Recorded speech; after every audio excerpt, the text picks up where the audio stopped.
Harga ayam potong di sejumlah pasar tradisional di Kota Lubuk Linggau saat ini mengalami penurunan pasca perayaan Tahun Baru. Jika sebelumnya harganya berada di kisaran Rp40.000 per kilogram, kini turun menjadi sekitar Rp38.000 per kilogramnya. Penurunan harga ayam ini tentu disambut baik oleh masyarakat, terkhusus bagi para ibu rumah tangga, karena dapat membantu menekan pengeluaran kebutuhan sehari-hari.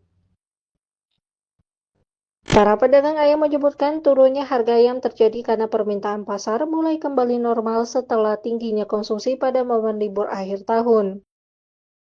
Meski demikian, pedagang memperkirakan harga ayam berpotensi kembali mengalami kenaikan seiring meningkatnya permintaan menjelang masuknya bulan suci Ramadan nanti.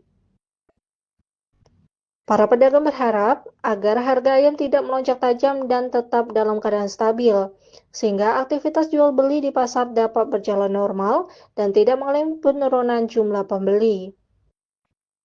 Harga yang stabil dinilai penting agar masyarakat tetap mampu memenuhi kebutuhan konsumsi, khususnya bagi para ibu rumah tangga yang sangat bergantung pada harga bahan pokok.